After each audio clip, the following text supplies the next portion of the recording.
இப்படி தான் இருக்கோம், இப்படி தான் இருக்குது, எனக்கு தெரியாதா, நாங்கள் பார்க்காததா, நாங்கள் வாழாத வாழ்க்கையா இப்படின்னு ஒரு பேசக்கூடிய அந்த ஒரு நான் இப்போ சொல்கிறேன், இப்போ வேணா சும்மா ஃப்ரெண்ட்ஸ்னு சும்மா கதை அடிப்பாங்க, அப்புறம் பாரு இதுதான் நடக்கும் பாரு. Charles Group presents Startup Singham, co-presented by Zoho, powered by Sangeeta Gadgets. Watch every Sunday from 11:30 AM on Star Vijay TV and Hotstar. குறைந்த விலை நிறைந்த தரம் தங்கள் தேவைகள் அனைத்தும் ஒரே இடத்தில். Jayachandran. Wonder Diamonds, India's largest lab-grown diamond brand. Diamond prices starting from 22,800 per carat. ஃப்ரெண்ட்ஷிப்பும் வந்து நிறைய கிளாசிஃபிகேஷன் இருக்குது. ஃப்ரெண்ட்ஸ் ஃபார் பெனிஃபிட்ஸ் இது அதுன்ட்டு நிறைய இருக்குது. நம்மளுக்கு குடும்பம் இருக்குது, குடும்பம் ஃபஸ்ட்டு பார்க்க வேண்டியது இருக்குது, இதெல்லாம் இருக்கு இல்லையா. 100 பேர் நம்மளை கேட்குறாங்க, அந்த 100 பேருக்குமே நம்மளால் அட்ரஸ் பண்ண முடியலையே, இந்த கில்ட்டு தான் எனக்கு ரொம்ப அதிகம் ஆகிடும். இந்த சகிப்புத்தன்மைன்னு ஒன்று இருக்கு இல்லையா, அந்த சகிப்புத்தன்மைன்றது இன்றைக்கி ரொம்ப குறைவாக they are just losing hope. வாழ்க்கை அப்படி நடக்க போகிறது கிடையாது இல்லையா. சில விஷயங்கள் அது ஸ்லோ அண்ட் ஸ்டடியாக தான் நடக்கும், நடக்கிற டைமில் தான் நடந்து முடியும். தேவையான விஷயங்கள் ரொம்ப சீக்கிரமாகவே விரைந்து நடந்து முடிஞ்சிடும். நியாயம் வெல்லும், தர்மம் வெல்லும், 2 மணி நேரம் படத்தில் முடிஞ்சிடும். ஆனால் வாழ்க்கை அப்படி கிடையாது. எனக்கு மொதல் சம்பளம் 500 ரூபா, நான் 500 ரூபாயிலேருந்து கூட அதுக்கு உண்டான 10% எடுத்து வச்ச டைம் எனக்கு ஞாபகம் இருக்குது. பூஜை போட்டு ட்ராப் ஆன படங்களே வந்து கிட்டத்தட்ட 22 படங்கள் இருக்கும். அந்த காலம் தாமதமாக அது வந்து காலாவதி ஆகிடும். எனக்கு எந்த பிரச்சனையுமே இல்லை. ஆக்சுவலி ஒருத்தன் வந்து எனக்கு வாழ்க்கையில் இதை பெறணும், அதை பெற்றுக்கணும்னு நினைக்கும் போது தான் அவனுக்கு ஏமாற்றங்கள் நிறையா வந்துக்கிட்டே இருக்கும். நம்ம இழக்கிறதுக்கு நிறையா தயாராகிட்டோம்னு வச்சுங்களேன் மனதளவுக்கு. அப்போ நம்மளுக்கு வந்து பெறது எல்லாமே வந்து பெறதுக்கு தான். எது போனால் என்ன, எனக்கு நான் இருக்கேன், என் மியூசிக் இருக்குது, என்னுடைய ஆர்ட் ஒர்க் இருக்குது. இந்த ஜென்சி லவ்ல வந்து நிறைய ஹெல்தியான விஷயங்களும் அன்ஹெல்தியான விஷயங்களும் ஒவ்வொருத்தவங்க பெர்ஸ்பெக்டிவ்ஸில் மாறுது. அந்த மாதிரி உங்களுக்கு இருக்க பெர்செப்ஷன் என்ன சார், லைக் இந்த ஜென்சி லவ்ல? ஆக்சுவலாக இப்போ பொதுவாகவே இப்போ அடுத்த ஜென்ரேஷன் கிட்ஸ்லாம் வந்து பார்த்திங்கன்னா, ஈவன் இப்போ புதுசாக பிறக்கிற குழந்தைங்கள் ஒரு 5 வயசு 6 வயசு ஒரு 10 வயசுக்குள்ளெல்லாம் the kind of exposure they get and then the way they expressன்றதே வந்து நிறைய மாற்றம் வந்து ஏற்பட்டிருக்கு. நம்மளாம் வந்து பிறந்தபோது நம்மளாலன்னு சொல்லக்கூடாது, இப்போ நானாக பிறந்தபோது ஒரு 12 வயசு 15 வயசு கிட்ட தான் வந்து சில விஷயங்கள்லாம் பேசவே ஆரம்பிப்போம், மனசில் தோன்ற விஷயங்கள் வந்து பேச ஆரம்பிப்போம். பட் இன்றைக்கி வந்து ஒரு 8 வயசு 10 வயசு குழந்தைங்களுக்கே வந்து பார்த்திங்கன்னா அவங்களுடைய மெச்சூரிட்டி லெவலும் சரி, plus the knowledge what they see what they conceive, அதை வந்து அதுக்கேற்ற மாதிரி தான் அவங்களோட எக்ஸ்பிரஷனும் இருக்குது. ஸோ அதனால் வந்து they are far ahead times. அது ஒன்று okay. So in terms of knowledge okay, but in terms of handling problems இருக்கு இல்லையா, அங்கே வந்து கொஞ்சம் டமான் உடஞ்சிடுறாங்க. அந்த ஒரு ஓகே ஒரு ப்ராப்ளம் வருதுன்னா அதை வந்து எந்த அளவுக்கு அந்த சகிப்புத்தன்மைன்னு ஒன்று இருக்கு இல்லையா, அந்த சகிப்புத்தன்மைன்றது இன்றைக்கி ரொம்ப குறைவாக இருக்கிற மாதிரியான ஒரு ஃபீலிங். ஆமாம், ஃபாஸ்ட்டாக கொஞ்சம் வந்து டக்குன்னு they are just losing hope. So அதே மாதிரி வாழ்க்கையும் ஷார்ட்ஸ் மாதிரி, வாழ்க்கையும் ரீல் மாதிரி நினச்சிக்கிறாங்க. வாழ்க்கை அப்படி நடக்க போகிறது கிடையாது இல்லையா. சில விஷயங்கள் அது ஸ்லோ அண்ட் ஸ்டடியாக தான் நடக்கும், நடக்கிற டைமில் தான் நடந்து முடியும். சம்டைம்ஸ் எதிர்பாராத நடக்கிற நேரத்தில் உங்களுக்கு தேவையான விஷயங்கள் ரொம்ப சீக்கிரமாகவே விரைந்து நடந்து முடிஞ்சிடும். ஸோ அதனால் வந்து life is always not about நீங்கள் பார்க்குற ரீல்ஸ் மாதிரியோ ஷார்ட்ஸ் மாதிரியோ, இல்லாட்டி ஒரு படமாகவே இருந்தாலுமே ஒரு 2 மணி நேரம் 2.5 மணி நேரம் படத்தில் வந்து அதில் நியாயம் தீர்க்கப்படும். ஒரு கதாபாத்திரம் ஒரு கதாநாயகன் வந்து வென்றுவான், நியாயம் வெல்லும், தர்மம் வெல்லும், 2.5 மணி நேரம் படத்தில் முடிஞ்சிடும். ஆனால் வாழ்க்கை அப்படி கிடையாது. நீங்கள் வந்து you have to live a life. So அதுக்கு வந்து கொஞ்சம் வந்து கசப்பான விஷயங்களில் வந்து கொஞ்சம் மனசை வந்து நம்ம ஸ்ட்ராங்காக இருக்கிற இடங்களில் வந்து இருக்க வேண்டியது. இந்த மாதிரி விஷயங்கள் வந்து அடுத்த ஜென்ரேஷன் கிட்ஸ் வந்து கொஞ்சம் அந்த லேக் ஆகிறாங்களோ அந்த ஏரியாவில் எமோஷ்னலி தே ஆர் லேக்கிங் அப்படின்றது மட்டும் எனக்கு தோணுது. In terms of knowledge they are far ahead, but emotionally I think they are lacking bit in என்னுடைய perspective. I may be wrong too, but this is my perspective. சரி sir, நீங்கள் சொன்ன ஒரு விஷயம் தான், இப்போ ஒரு ஆண் பெண் இருந்தால் அது வந்துட்டு வெறும் காதலாக மட்டும் இருக்காது, அதை கடந்து ஒரு ஃப்ரெண்ட்ஷிப்பாகவும் இருக்கும், நிறைய இருக்குது அப்படின்னு சொல்கிறீங்க. பட் ஸ்டில் அதுக்கு முன்னாடி ஒரு ஜட்ஜ்மெண்ட் வந்துடுது இல்லையா. சில கேசஸில் வந்து அந்த ஜட்ஜ்மெண்ட்டே அந்த 2 பர்சனையும் வந்துட்டு ஓகே ரொம்ப ப்ரெஷர் பண்ணும், ஓகே இது லவ் தானோ அப்படின்னு அவங்களே நினைக்க வைக்கும். அந்த மாதிரி ஜட்ஜ்மெண்ட், இந்த ஜட்ஜ்மெண்ட்ஸ் எப்படி பார்க்குறீங்க? ஒரு இண்டிவிஜுவலை வந்துட்டு to not letting live their life, அவங்க நினச்சபடி வாழ விடாமல் ஜட்ஜ்மெண்ட்டில் ஒரு ப்ரெஷர் வர்றது, அது ஒரு கைண்ட் ஆஃப் ஒரு சொசைட்டி டாபுன்னு சொல்லுவாங்க இல்லையா. ஸோ அது வந்து ஒரு கைண்ட் ஆஃப் ஒரு மைண்ட் செட்டு தான். அதெல்லாம் நிறைய விவாதிக்குது இந்த திரைப்படம். ஒருத்தருடைய பெர்ஸ்பெக்டிவ் எப்படியா இருக்குது, because of the generation to which they belong to, and in fact with the circumstances they are exposed to, அதை வச்சுட்டு they will be judgmental. இப்படி தான் இருக்கோம், எனக்கு தெரியாதா, நாங்கள் பார்க்காததா, நாங்கள் வாழாத வாழ்க்கையா இப்படின்னு ஒரு பேசக்கூடிய அந்த ஒரு பழைய பஞ்சாங்கம்னு சொல்லுவாங்க இல்லையா. அது வந்து அதை பற்றி நிறைய சொல்லக்கூடிய காட்சிகளாகவும் இந்த படத்துக்குள்ளே இருக்குது. இதை தாண்டி என்ன வந்துட போகுது, இதுதான் நான் இப்போ சொல்கிறேன், இப்போ வேணா சும்மா ஃப்ரெண்ட்ஸ்னு சும்மா கதை அடிப்பாங்க, அப்புறம் பாரு இதுதான் நடக்கும் பாரு அப்படின்னு சொல்லக்கூடிய ஒரு ஆங்கிள் இருக்கு இல்லையா.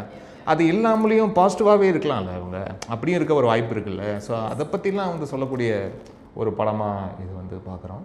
ஸோ அதுதான் சொல்கிறேன், இது வந்து நிறைய ரொம்ப ஒரு ஃபீல் குட்டான படம். அது ரொம்ப ஜாலியாக போய் உட்காந்து பார்த்து ப்ளஸ் ஒரு கிறிஸ்பான ரன் டைம்குள்ளே அண்ட் நிறைய உங்களுடைய பாஸ்ட் லைஃப்லாம் வந்து ரீகிண்டில் பண்ணக்கூடிய ரொம்ப ஒரு அற்புதமான தருணம். உங்களுடைய ஸ்கூல் டேஸ், உங்கள் காலேஜ் டேஸ்லாம் வந்து ஞாபகப்படுத்தக்கூடிய ஒரு படமாக அது வந்து இருக்கும்.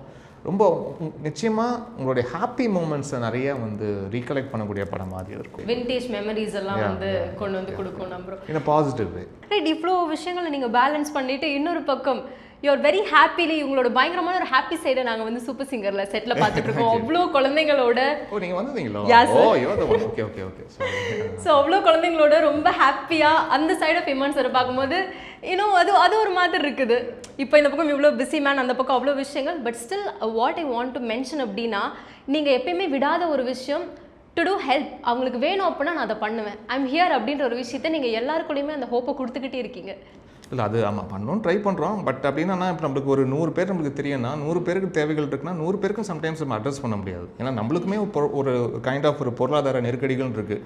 நம்ம ஒன்றும் அப்படியே ஒன்றும் அம்பானியும் டாட்டா பிர்லாவோ கிடையாது. இல்லை, நமக்கு அது பண்ணணும்னு மனசு இருக்குது. பட் சம்டைம்ஸ் நம்மளுக்கும் பொருளாதார நெருக்கடிகள் வந்துருக்கு. ஏன்னா நம்மளுக்கும் நம்மளுக்கும் ஒரு மாதாந்திர தேவைகள் இருக்குது, நம்மளுக்கு குடும்பம் இருக்குது, குடும்பம் ஃபஸ்ட்டு பார்க்க வேண்டியது இருக்குது, இதெல்லாம் இருக்கு இல்லையா? ஸோ அதை தாண்டி வந்து நம்ம இதை வந்து செய்கிறோம். பட் சம்டைம்ஸ் என்னென்னா நம்மளுக்கு வந்து பண்ணணுன்ற அஃப்கோர்ஸ் மனசு இருக்குது. பட் சம்டைம்ஸ் வந்து 100 பேர் நம்மளை கேட்குறாங்க, அந்த 100 பேருக்குமே நம்மளால் அட்ரஸ் பண்ண முடியலையேன்ற கில்ட்டு தான் எனக்கு ரொம்ப அதிகம் ஆகிடும் சில நேரங்கள். அதில் வந்து ஓகே அதில் ஒரு 20-30 பேருக்கு தான் பண்ண முடியுது, மிச்சம் 70 பேருக்கு என்னால் கரெக்டாக அட்ரஸ் பண்ண முடியே இந்த கில்ட்டு தான். அதனாலே நான் தெரிஞ்சுக்கிட்ட வரைக்கும் என்னால் ப்ராப்பராக எது முடியுமோ அந்த கேசஸ் மட்டும் தான் நான் எடுத்து அதை அட்ரஸ் பண்ணி அது பர்சனலாக அட்ரஸ் பண்ணி அதை போயிட்டு பண்ணிட்டுருக்கேன். கடந்த 4 years இந்த ட்ரஸ்ட் விஷயமா எடுத்து பண்ணிட்டு இருக்கேன். இவ்வளோ விஷயங்கள் செய்கிறீங்க அப்படின்னா தி வே யூ ப்ராட் அப், அம்மா அவங்கள வளர்த்த விதம், அப்பா அவங்கள வளர்த்த விதம், தட் ஷோஸ் இல்லையா இந்த ஒரு விஷயங்கள் நீங்கள் பண்ணுறீங்க அப்படின்றப்போ அவங்க அடிக்கடி உங்ககிட்ட சின்ன வயசில் சொன்ன விஷயம் ஏதாவது உங்களுக்கு ஞாபகம் இருக்கா? இது நீ கண்டிப்பாக பண்ணணும் அப்படின்னு சொன்ன விஷயம்? அப்பா வந்து பார்த்தீங்கன்னா எப்போவுமே அவர் ஸ்கூல் வாத்தியார். ஸோ ஸ்கூல் வாத்தியார் அவங்களுடைய சம்பாத்தியம் அதை வந்து மாதம் என்ன சம்பாதிக்கிறாரோ அதுலேருந்து ஒரு 10% எடுத்து இது சாமி காசு அப்படின்னு தூக்கி தனியாக வச்சுருவாங்க. அது எப்போவுமே அது நாங்கள் இயல்புலே வந்து பிறந்து வளர்ந்தது எல்லாமே கிறிஸ்துவ ஃபேமிலின்றதுனால பைபிளில் வச்சுருவாங்க. அந்த சாமி காசுன்னு ஒன்று இருக்கும். வித்அவுட் கன்சிடரிங் இந்த மந்த் நமக்கு என்ன தேவை இருக்குன்னா பார்க்க மாட்டாங்க, எடுத்தோம் அந்த 90% தான் நம்மளுடைய தேவைகளை சந்திக்கிறது. ஓகே. ஸோ ஒரு வந்ததுன்னா அந்த வந்ததுலேருந்து 90 இது 10% என் சம்பாத்தியமே கிடையாதுன்னு தூக்கி உரம் வச்சிருது அப்படி சொல்கிறேன். அப்போ தான் அது வந்து என் காசாக கணக்கு வராது இல்லையா? அப்படி அதை ஒதுக்கி வச்சுட்டு அப்புறம் மிச்சிருக்க 90%ல் நம்மளுக்கு என்ன தேவைகள் இருக்குது, மாதம் என்ன தேவைகள் இருக்குது, என்ன இஎம்ஐ கட்ட வேண்டியது இருக்குது, என்ன லோன் இருக்குது, இதெல்லாம் வந்து இது அடுத்து. ஸோ அதனால் இந்த ஒரு 10% எடுத்து வச்சுட்டு உன்னால் என்ன பண்ண முடியும், யாருக்கு என்ன தேவைகள் இருக்குது. சம்டைம்ஸ் வீட்டுக்குள்ளே இருக்கிறவங்களுக்கே தேவைகள் இருக்கலாம், நம்மளை சார்ந்து இருக்கிறவங்களுக்கும் வந்து அது தேவைகள் வந்து இருக்கலாம், நம்மளை நெருங்கிய உறவினர்களுக்கு இருக்கலாம், நண்பர்களுக்கு இருக்கலாம், அவங்களுக்கு ஏதாவது செய்யக்கூடிய ஒரு விஷயமா இருக்கலாம். இல்லாட்டி நம்மளுக்கு யாருனே தெரியாத ஒருத்தவங்களுக்கு நம்ம வீட்டில் இருக்க நம்ம வசிக்கிற தெருவில் இருக்கலாம், நம்ம வசிக்கிற ஏரியாவில் கூட இருக்கலாம், நம்ம வீட்டு முனையில் இருக்கிற வந்து பூவிக்கிற அம்மாவாக கூட இருக்கலாம், யாராக வேணா இருக்கலாம், நம்மளுக்கு அது தெரியாது. ஸோ அப்படி இருக்கிறவங்களுக்கு அது வந்து பயன்படுற மாதிரியான விஷயமா அது பண்ணணும் அப்படின்றது இது இருந்தது. இத்தனை வருஷமாக நான் சம்பாதிக்கும் போதெல்லாம் நான் வந்து ரெக்கார்டிங் போகும்போதுலேருந்து எனக்கு முதல் சம்பளம் 500 ரூபா. நான் 500 ரூபாலேருந்து கூட அதுக்கு உண்டான 10% எடுத்து வச்ச டைம் எனக்கு ஞாபகம் இருக்குது எனக்கு. ஸோ அது அப்படி தான் ஆரம்பிச்சு. It's been there for years. இது ப்ராப்பராக ஒரு ட்ரஸ்ட்டாக ஒன்று ஆரம்பித்து அது ஒரு கரெக்டாக ஒரு ஃபேர்முக்குள்ளே அதை கொண்டு வரணுன்றதுக்காக இப்போ கடந்த 4 years அதுக்கு ஒரு நேம் வச்சு ட்ரஸ்ட் ஒன்று ப்ராப்பராக ஒன்று ஆரம்பித்து அது அப்படி பண்ணிகிட்ருக்கோம். ஸோ எஸ், இந்த 2K லவ் ஸ்டோரியில் வந்துட்டு நிறைய டேர்ம்ஸ் இருக்குது சார் இந்த ஜென்சிஸில். ஸோ அந்த டேர்ம்ஸ்லாம் கேட்கும்போது சில விஷயங்கள் புரியும், சில விஷயங்கள் புரியாது அப்படின்னு இருக்கப்போ இவ்வளோ டேர்ம்ஸை வச்சு ஒரு லவ்வை பிரிக்கணுமா அப்படின்னு நீங்கள் எனக்கு நினச்சிருக்கீங்களா? You know there is many words. லவ் இருக்கு, அதே மாதிரி ஃப்ரெண்ட்ஷிப்பும் வந்து நிறைய கிளாசிஃபிகேஷன் இருக்குது ஃப்ரெண்ட்ஷிப்லேயும். ஆமாம், ஃப்ரெண்ட்ஸ் ஃபார் பெனிஃபிட்ஸ் இது அதுன்ட்டு நிறைய இருக்குது. ஸோ அது வந்து அதுவும் ஒரு படத்தில் ஒரு காட்சி இருக்குது, அந்த காட்சியை பார்த்தா தெரியும் அந்த ஃப்ரெண்ட்ஸுக்குள்ளே எத்தனை வகைப்படும் அப்படின்றதுல வந்து ஒரு காட்சியெலாம் இருக்குது. அதெல்லாம் ரொம்ப அதான் சொல்கிறேன், இது இன்றைக்கி இருக்கிற பசங்களுக்கு செம்ம ரிலேட் பண்ணக்கூடிய நிறைய டைலாக்ஸ். பாலா சரவணன் ஒரு கேரக்டர் பண்ணியிருக்காருல, அவர் மூலிமா இந்த அடிக்கிற கமெண்ட் எல்லாமே வந்து இன்றைக்கி இருக்கிற பசங்க வந்து ஈஸியாக ரிலேட் பண்ணிக்கக்கூடிய டைலாக்ஸாக வந்து இருக்கும் படத்துக்குள்ளே. ஸோ நிறைய தீனி இருக்குது அதுக்கெல்லாம் இருக்குது. சார் உங்களோட அடுத்த மூவி வந்து பேபி கரெக்டா சார்? எஸ், அதில் வந்து சார் சூப்பரான காம்போஸ் இருக்காங்க sir. Jai sir, Yogi Babu sir, Sathyaraj sir மெயினாக. ஸோ அதில் வந்து ஒரு சாங் நீங்கள் ரிலீஸ் பண்ணியிருந்தீங்க இல்லையா, சைந்தவி மேம். அதில் சார் ஸோ நைஸ், ஸோ ஒரு மாதிரி மெட்லியாக இருக்குது. அகெயின் ஒரு மெட்லியோட நீங்கள் ஸ்டார்ட் பண்ணியிருக்கீங்க. ஸோ கேன் வி நோ ஒரு few update about the film? Saindhavi வந்து she is a wonderful sister அப்படின்னு சொல்லலாம். It's been long years. ஏன்னா அவங்களுக்கு கடைசியாக ரோமியோ ஜூலியட்ன்ற படத்தில் வந்து ஒரு சின்ன அந்த படத்தில் ஒரு பிட் சாங் கிளைமேக்ஸ் கிட்ட கண்கள் அப்படின்னு ஆரம்பிக்கிற ஒரு பாடல் அதில் ரெக்கார்ட் பண்ணேன். பட் அது ஒரு ப்ராப்பர் மெயின் சாங்காக அமையலை. பட் அதுக்கு முன்னாடி லாங் இயர்ஸ் பேக் அவங்களுடைய ஃபர்ஸ்ட் எவர் சாங் வந்து என் மியூசிக்கில் ரெக்கார்ட் பண்ணது தான் ஃபர்ஸ்ட்டு சோலோ. அது வந்து லாங் இயர்ஸ் பேக் ABCDன்னு ஒரு திரைப்படம். அதில் மஞ்சள் முகமேன்னு ஒரு பாட்டு தெரியல. அப்பெல்லாம் நீங்கள் வந்து பிறந்திருப்பீங்களா இல்லை ஸ்கூலில் வச்சுருப்பீங்களா அந்த படம். ஆமாம், அந்த படத்தில் ஒரு பாட்டு. அதுதான் வந்து சைந்தவி வந்து முத பாடின வந்து பாட்டு. ஒரு ஃபஸ்ட்டு சோலோ சாங் இருந்தது பார்த்தீங்கன்னா அதுதான். ஸோ அதுக்கு முன்னாடி இந்த அன்னியன் ரிலீஸ் ஆகிடுச்சு. ஸோ அந்த ரிலீஸ் ஆனதுனால அது வந்து ஃபஸ்ட் சாங் ஆகப்பட்டது. பட் ஃபஸ்ட்டு சோலோ சாங் வந்து இதுதான். ஸோ அப்போவே நான் நிறைய ஜிங்கிள்ஸ்லாம் ரேடியோ ஜிங்கிள்ஸ் டிவி கமர்ஷியல்ஸ்லாம் வந்து பண்ணிட்டு இருந்த சமயத்தில் நிறையா என் ஸ்டுடியோவுக்கு வந்து போயிருந்தாங்க. அப்போ என் ஸ்டுடியோ வந்து நார்த் மெட்ராஸ் புரசை பக்கத்தில் இருந்தது. அப்போ வந்து அவங்க ஸ்கூல் யூனிஃபார்மோட வந்து பாடுவாங்க. அவங்க அம்மா வருவாங்க, சைந்தவி வருவாங்க, வந்து பாடிட்டு வீட்டில் உட்காந்து என் அம்மா கூடலாம் பேசிலாம் வந்து போவாங்க. So it's been long years. இது வந்து தெரியும், எனக்கு தெரியும். ஸோ அதனால் பட் எங்களுக்கு என்னென்னா கரெக்டான ஒரு சாங்கு ஒரு பண்ணணும், மறுபடியும் ஏதாவது ஒரு சோலோ சாங் கரெக்டாக வந்து பண்ணணும். நம்மளுக்கு என்னென்னா மோஸ்ட்லி நிறைய இந்த மாதிரி மெலடி ஸ்பேஸ்லாம் வரும்போது ஒவ்வொரு வாட்டி நினைப்பேன். பட் ஏதோ ஒரு காரணத்தால் அது மிஸ் ஆகிட்டே வந்து போயிட்டு இருந்தது. ஸோ அதனால் இது கரெக்டாக அமைஞ்சது. ஆரா அமுதேன்னு ஒரு பாடல் யோகபாரதி அவர்களுடைய வரிகளில். ஸோ கரெக்டாக அவங்க டாக்டரும் அப்போ தான் இன்னும் ஸ்கூலுக்குலாம் போய் விட்டுட்டுலாம் வந்துருந்தாங்க. ஸோ அதனால் கரெக்டாக சரி ஓகே ஒரு அம்மா பாட்டு, அம்மா மகளுக்கு உண்டான பாட்டு வந்து கொடுத்துட்டு பார்த்துருக்கேன். Right. So yes sir, finally I just want to ask this sir. ஏன் அப்படின்னா இப்போ நாங்களாம் ஃபீல்டுக்குள்ளே வந்து ஒரு 1 year 1.5 year அப்படி தான் இருக்கும். அப்படின்றப்போ நாங்கள் பார்க்குற ஸ்ட்ரகிள்ஸே இவ்வளோ விஷயங்கள் இருக்கா. சில டைம் வந்து கிவ் அப் பண்ணிக்கலாம், இல்லை வேண்டாம் இதனால் கேட்க முடியல, அந்த மாதிரி ப்ரெஷர்ஸ் இருக்குது. பட் வென் யூ டெல்லிங் 23+ yearsமா அப்படின்றப்போ ஓ மை காட், இவங்க பார்க்காததையா நம்ம பார்த்துருப்போம் அப்படின்ற மாதிரி இருக்குது. What is the one thing that keep you motivating? இந்த ஒரு விஷயம் இல்லை நம்ம குவிட் பண்ணக்கூடாது, அந்த மாதிரி விஷயங்கள் வந்து எது சொல்வீங்க சார்?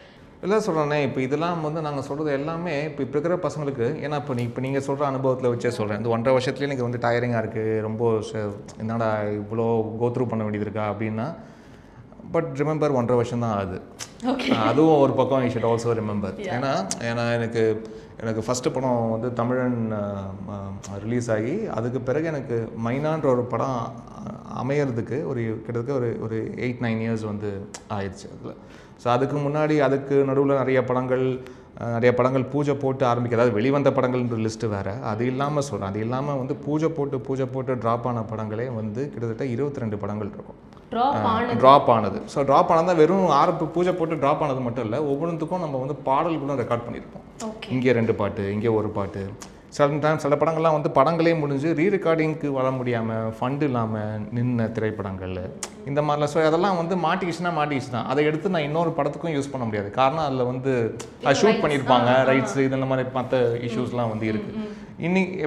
இப்போ வரைக்கும் சில பேருக்கெல்லாம் பேசாமல் சார் எதையாவது பண்ணி நாங்கள் கொண்டு வந்துடுவோம்லாம் பேசுவாங்க. அது வருஷக்கணக்காக இருக்கும்.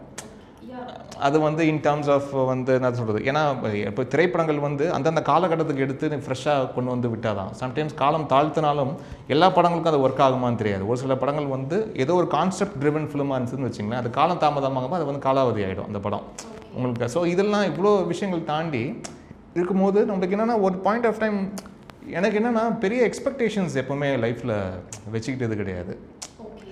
என்னுடைய ஆங்கிளில் வந்துன்னா என் பெர்ஸ்பெக்டிவ் வந்து I just wanted to be a musician or music related-ஆக இருக்கிற ஃபீல்டுக்குள்ளே நம்ம அசோசியேட் பண்ணியிருக்கோம். ஏன்னா காரணம் நம்மளுக்கு மியூசிக் பிடிக்கும், அவ்வளோதான்.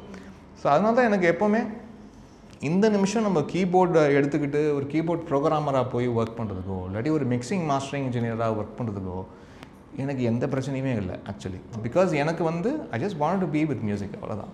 ஸோ அதனால் நம்மளுக்கு வந்து என்னென்னா ஒருத்தன் வந்து எனக்கு வாழ்க்கையில் இதை பெறணும் அதை பெற்றுக்கணும்னு நினைக்கும் போது தான் அவனுக்கு ஏமாற்றங்கள் நிறையா வந்துக்கிட்டே இருக்கும். காரணம் யூ வாண்ட் சம்திங், நீங்கள் ஒன்று மனசில் ஒன்று அப்ஜெக்டிஃபை பண்ணி வச்சுருப்பீங்க, அது உங்களுக்கு கிடைக்கணும்னு ரொம்ப கிரேவிங் இருக்கும் உங்களுக்கு, ஃபுட் கிரேவிங் மாதிரி. அந்த கிரேவிங்கில் உங்களுக்கு சம்டைம்ஸ் ஏதாவது கொஞ்சம் கம்மியாக கிடச்சிட்டா கூட உங்களுக்கு ஏதோ நம்மளுக்கு தொலைஞ்சு போன மாதிரி, நம்மளுக்கு வந்து தேவையானது கிடைக்காத மாதிரி, வாழ்க்கையில் மிஸ் ஆன மாதிரியான ஒரு விஷயம் வச்சுக்கும். நம்ம இழக்கிறதுக்கு நிறையா தயாராகிட்டோம்னு வச்சுங்களேன் மனதளவுக்கு. அப்போ நம்மளுக்கு வந்து பெறுறது எல்லாமே வந்து பெறுறதுக்கு தான். உங்களுக்கு இன்னொன்னெல்லாம் கிடைக்கிது, ஒரு சின்ன விஷயம் கிடைச்சா கூட உங்களுக்கு பெருசாக தெரியும். ஏன்னா நீங்கள் வந்து இழக்கிறதுக்கே ரெடி ஆகிட்டீங்க மென்டலி. எது போனால் என்ன, எனக்கு நான் இருக்கேன், என் மியூசிக் இருக்குது, என்னுடைய ஆர்ட் ஒர்க் இருக்குது, என்னுடைய ஆர்ட் என்கிட்ட இருக்குன்ற ஒரு இருக்கு இல்லையா, அதுவே ஒரு பெரிய திருப்தின்னு சொல்ல வரேன் ஒரு எந்த ஒரு ஆர்டிஸ்ட்டுக்குமே. அந்த ஆர்டிஸ்ட்டுக்கு வேலை கிடைச்சா தான் வேலை, அது மூலிமா தான் பொருளாதாரம், அதெல்லாம் அடுத்தடுத்து. But I am an artist அப்படின்ற ஒரு ஃபீலிங்கை அதுவே எல்லாருக்கும் இறைவன் இந்த பிரபஞ்சம் கொடுக்கறது இல்லை. எல்லாருமே நினச்சா நடிச்சிட முடியாது, எல்லோரும் நினச்சா டக்குன்னு நீங்கள் மைக் எடுத்து நீங்கள் ஒரு ஆங்கர் பண்ண முடியாது, எல்லோரும் நினச்சா ஒரு ஆர்ஜே ஆகிட முடியாது, எல்லாம் நினச்சா ஒரு சிங்கர் ஆகிட முடியாது. ஏன்னா ஸோ அது வந்து அதுக்கு உங்களை நீங்கள் தயார் பண்ணிவிட்டு நீங்கள் க்ரூம் பண்ணிட்டு வரீங்கன்றீங்களா, அதுக்கு வந்து சில பேருக்கு காலதாமதமாகும், சில பேருக்கு வந்து உடனே நடந்துடும். ஐயோ இவருக்கு உடனே நடந்துருச்சு, எனக்கு ஏன் காலதாமதமாகுது அப்படின்லாம் வந்து யோசிச்சுட்டு இருந்தா. ஆமாம், அது கன்ஸ்ட்ரக்டிவாக இருந்தால் நல்லா இருக்கும் சார். கன்ஸ்ட்ரக்டிவாக இல்லை அப்படின்றப்போ அதே கன்ஸ்ட்ரக்டிவாக இல்லைன்னு யோசிக்க தோணல, ஏன் வருது அப்படின்னு யோசிக்கணும். Whether it is criticism or rumour or gossip, அது இல்லை. நீங்கள் இப்போ யோசிக்கும் போது மேபி எல்லாமே பேங்கராகவோ எல்லாமே ஷாக்கராகவோ இருக்கலாம். பட் இதுதானே அனுபவங்கள்ன்றேன், இதுதானே உங்களுக்கு வாழ்க்கை அனுபவங்கள். உங்களுடைய வாழ்க்கையோடைய சுயசரிதை நீங்கள் பயோகிராஃபி நீங்கள் உட்காந்து எழுதும் போது அப்போ உங்களுக்கு சுவாரஸ்யமான இந்த மாதிரி அனுபவங்கள் தானே உங்களுக்கு சுவாரஸ்யமே. எல்லாமே நீங்கள் வந்தீங்க, நீங்கள் வந்து ஒரு கிராஃப்ட் கற்றுக்கிட்டீங்க, அதில் நீங்கள் அப்ளை பண்ணீங்க, ஒரு கிராஃப்ட்டுக்குள்ளே நீங்கள் வந்து வெற்றி அடைஞ்சிட்டிங்கன்னா அதில் ஒன்றும் கிக்கே இல்லைல்ல. அந்த ஆட்டோபயோகிராஃபிலே வந்து கிக்கே இல்லை. ஆமாம், அப்படிதான் டீல் பண்ணணும் நீங்கள். அப்படி நீங்கள் அதுக்காக நீங்கள் பெருசாக ஃபீல் பண்ணி என்ன போகுது.